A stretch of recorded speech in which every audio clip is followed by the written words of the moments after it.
Hey friends, this is JB presenting wisdom to you. And what do you know? Today we're in Ecclesiastes 4. Guess what? That's the wisdom that comes from the Bible. There's a lot of wisdom. There's wisdom in the Bible, there's wisdom outside of the Bible even, but it's all God's. And I tell you what, it's evil under the sun. But and doesn't that essentially kind of for almost it can frighten you, evil under the sun. That there's so much of that going on, and I had just finished watching that beautiful documentary on World War II, and I don't know what they call it World War II in color, and that's the name of it, about 13 episodes, and finished it off last night. And I think about the Japanese flag and how it kind of reminds me of the sun in some way, just because it's like that dot right there. And I think of the disaster that they started with Pearl Harbor and trying to do all these maneuvers in China. And then I start to think about what is going on with North Korea and in the context of this. And then I can think about some of the evil that is done in the US, how they're trying to change people's minds and almost validate people's ideas that because they feel like an animal, they are an animal, or they feel like a man, the woman is a man. No, I tell you what, you bring my cat into the dog park, okay, and you tell all the dogs and the people in there that my cat believes he's a dog, and you know what's going to happen? There's going to be there's going to be a war. There's not going to be a lot of dogs sniffing that cat. There's going to be a lot of dogs pawing off that cat, trying to bite that cat, and that cat's going to be scratching and trying to run. Okay, it don't matter what you can't have one thing believe that it's something else and it's magically going to appear. I can't go and believe that there's no gravity and go jump off a building just because I want to believe that. It's my right. What's your right to believe that? But it doesn't make it true. And to start to push it down other people's throats is so much of a sin. And it starts to get into this evil under the sun. Now let's read a little bit, see where we go. Again, I saw all the oppressions that are done under the sun. How many we saw in World War II? How many are going on today? Okay. How about the oppression that some of the media has over people's minds? I mean, they're sort of endowed with a certain amount of trust, and we've seen time and time again where they just take it and use it for their own agenda, which is evil. And I don't even need to say names. I haven't said one name. You can go figure it out. You can go figure it out. But all I say is put facts down. When you say so and so is doing something, put facts down and let's talk about that and see if they're true. How do we know? And behold, the tears of the oppressed, and they had no one to comfort them. On the side of their oppressors there was power, and there was no one to comfort them. I tell you what, I started watching Stalin and in that documentary, and as Japan started to flail, and as Germany started to flail, you know who came in and tried to, who was once the weak person? Stalin in Russia. In World War II, when it was first beginning, they were the weak ones. They had no weapons, no modern weaponry. Their strategy was all over the board, and Hitler was wiping them up. So was Japan over there in Southeast Asia. And essentially, when Stalin started to get power, he became the oppressor. He was blowing things up too.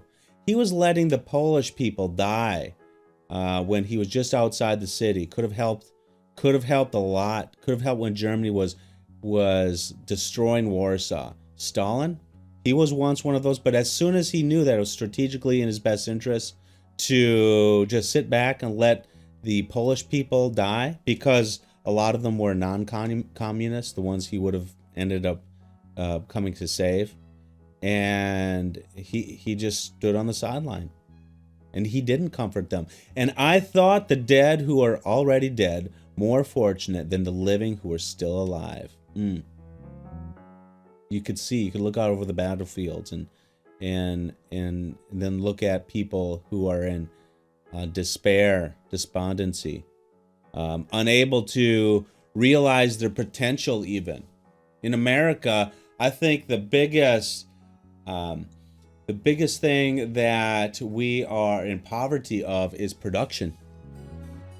And let me tell you what, when you're not producing something in this world, okay? When you're simply kind of sucking off the government, sucking off of a company who's sucking off the government, okay? When you're not producing something and you're not part of that, I tell you what, that's poverty. That's what America has right now. And we've been giving away our manufacturing for years. We're becoming service industry. I get that. Service is good. But you can't just do services. You've got to produce things, okay? Your services need to be produced in such a way that they're improving all the time, becoming standardized, driving costs down, and now also helping the other customers, okay? And I thought the dead who are already alive to be more fortunate than the living who are still alive. But better than both is he who has not yet been and has not seen the evil deeds that are done under the sun. Isn't that sort of like a scary ring? And he's talking about the unborn. He's talking about those who have not yet been even born, but who will be. And what a blessing. But geez, once they get in here, tell you what, once they get in this world, then I saw that all toil and all skill will come from a man's envy of his neighbor. I'm looking out at my neighbor. I'm like, we went to a big birthday party. This guy has like a 7-stall hangar with the Lamborghini in one and this, that, and the other. And I said to my, he had all the grotto, the everything, and just for their kids. He's a really nice guy. And I get home and I just felt like, honey, I can't believe it. I mean, what are we doing wrong? I mean, here we are. This guy has all these things, and we just have a house that's on a golf course. And it's like, what am I saying? Lord, you have given me so much. And it's like, it's these wake-up calls, but it's so ludicrous to envy of his neighbor. This is also vanity and a striving after wind. The fool folds his hands and eats his own flesh. Folds his hands, eats his own flesh. Huh? What, he hasn't gone out and produced anything to get himself a hamburger? He's eating his own flesh? So many ways we can look at this. Eats his own flesh. And essentially is a detriment to himself. Better is a handful of quietness than 2 hands full of toil and striving after wind. You know what that quietness you'd do with that? That quietness, you would be in prayer. That quietness, you'd be meditating on the Lord and his word. That quietness, you'd be appreciative. You'd be thinking about the magnanimity and the grace that God has and has issued. Okay? That's what probably this is talking about. Again, I saw vanity under the sun. Vanity under the sun all the time. One person who has no one, either a son or brother, alone this person, yet there is no end in all his toil, and his eyes are never satisfied with riches. Sounds like we're talking about a rich man, but a lot of people are like that, even not so rich. So that he never asks, for whom am I toiling and depriving myself of pleasure?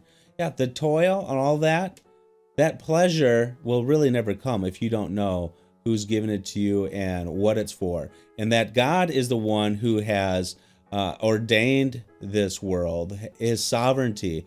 And if we're not doing it unto him, it's toil, it's folly, it's vanity. This also is vanity and an unhappy business, but you're right about that. 2 are better than 1 because they have a good reward in their toil. For if they fall, one will lift up his fellow. But woe to him who is alone when he falls and has not another to lift him up. Yeah, you think you can do it all alone? Wait till you fall. I'm like that too sometimes. I think, Lord, I can do it all. You know what? I come down back to earth out of the stratosphere and I say, I can't do it all. Lord, I don't know how this is going to work out. You, Lord, you're the one. I'm doing this to you. You're my partner. Even people I don't have, you know, even the people who are with you can be very unreliable. Again, if two lie together, they keep warm. Uh-oh, gold nugget time. But how can one keep warm alone? And though a man might prevail against one who is alone, two will withstand him, and threefold cord is not quickly broken. Isn't that, this is a sweetness here. Two are better than one because they have a good reward for their toil. For if they fall, one will lift up his fellow, but woe to him who is alone. When he falls, he has not another to lift him up. You want to avoid that. You want partners. You want to partner with Christ.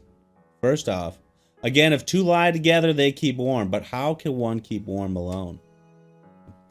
That's that coal separated from the rest of the coals. You start to wither and die and get cold.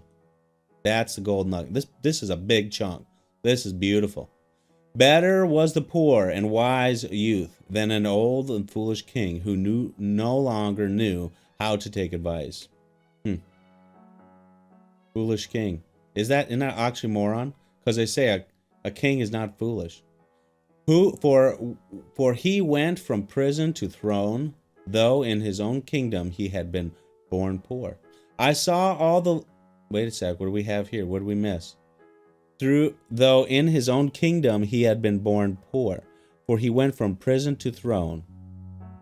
Better was a poor and wise youth than an old and foolish king, who no longer knew how to take advice. For he went from prison to throne, poor, prison to throne, though in his own kingdom he had been born poor. Boy, this sounds like Christ, doesn't it? I saw all the living who moved about under the sun, along with that youth who was to stand in the king's place. There was no end. Maybe it's David. There was no end, but this is Solomon. There was no end to all the people, all of whom he led. There was no end of all the people, all of whom he had led. Yet those who come later will not rejoice in him. Surely this is also vanity and the striving after wind. So this can't be Christ, because they're talking about yet those who come later will not rejoice after him, and that's not Christ. You must be thinking of Daddy. That's Solomon's thinking of his daddy David. So, yeah, those who come later will not rejoice in him. You know, you don't. Well, I tell you what, I had some good times with my grandfather, and you know what? They're great memories. But really, truly, I mean, they're gone. And I really don't rejoice in them, really. I mean, time and time again, I'll look back and I'll think, and boy, you know, there's joy, there's some joy, but there's not no persisting, moving forward joy. And they die with me. Not even my younger brothers, sisters really know that. They don't really know that joy. I could work better to share some stories, but my friends, evil under the sun, there's a lot of it. And all I can say is, work hard against it. Get wisdom. Get understanding. Get insight. Let's do this. Take good care, my friends.